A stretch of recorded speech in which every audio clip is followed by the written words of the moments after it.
morning. My name is Kathy Harkoff. Thank you for hearing from us today. I'm here representing the members of North Carolina Freedomworks.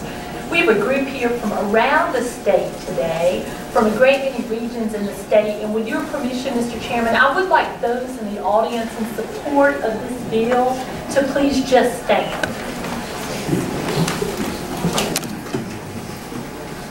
I think that makes quite a statement. Thank you. For more than 10 years, as long as we have been begging and pleading and asking for meaningful annexation reform, we have also been asking for a Taxpayers' Bill of Rights. We hope that this is the year.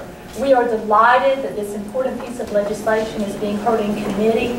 I'd like to personally thank the bill primaries and the signers of this bill for once again offering this to you. For a very long time, North Carolina has needed a Taxpayers' Bill of Rights. For a very long time, the citizens of North Carolina have needed a Taxpayers' Bill of Rights. The members of Freedomworks find it deeply disturbing to look at the facts behind why we need a Taxpayers' Bill of Rights. Between the 1991 and 2011 fiscal year, inflation-adjusted spending in our state has grown 1.5 times faster than the population. This is why this is being heard from you today.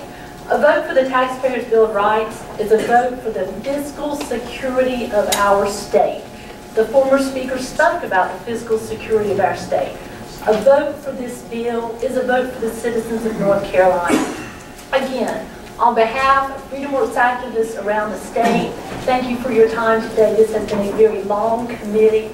We respectfully request your support for this bill. Thank you. My name is Edwin McLenahan, and I'm a public policy analyst with the North Carolina Budget and Tax Center, and we're here to speak in opposition to House Bill 188. House Bill 188, or TABOR, would take critical decisions about revenues and public investments out of the hands of legislators and instead use a rigid, arbitrary formula to determine the state's annual budget. This proposal would weaken North Carolina's ability to recover from the Great Recession, and it would undermine the long-term viability of public structures like public schools, community colleges and universities, hospitals, and courts.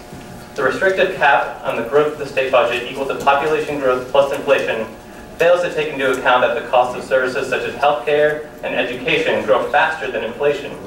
The TABOR formula also fails to account for demographic shifts, such as the increasing share of North Carolina's population made up of elderly residents and college students. Plus, North Carolina already has a statutory cap on the state budget equal to 7% of the state residents' income. Because TABOR's restrictive formula does not keep up with the cost of healthcare, education, and many other public services, it would force annual recurring reductions in all government services. The state of Colorado passed a TABOR constitutional amendment back in 1992, and its budget constraints have seriously weakened Colorado's public structures. And TABOR also didn't save Colorado from a severe budget crisis.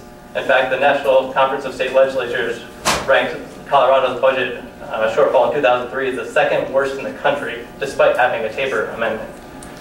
So TABOR weakened Colorado so much that after 12 years of TABOR, Colorado has voted to suspend it in 2005 to allow state revenues to grow the economy. It's now been more than 5 years since Coloradans voted to suspend TABOR, and the state's public structures have yet to recover. Citizens and business leaders there are calling for TABOR's end. Other states have heeded the warning provided by Colorado's mistake.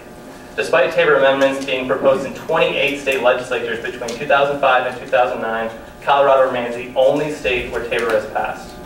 North Carolina's public structures are already compromised by several years of cuts during the Great Recession.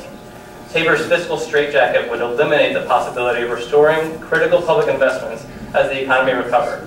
Instead, TABOR would permanently lock in the budget cuts made during this recession and further starve the state's public structures of the resources necessary to put North Carolina and its economy on the path to recovery and future prosperity. As a report we at the Budget and Tax Center put together shows, TABOR's inherent flaws and the experience of Colorado make it clear that TABOR is the wrong formula for North Carolina's future. And after this hearing, we'll be circulating a sign-in letter signed by more than 100 organizations representing millions of North Carolinians to all of your offices. Thank you.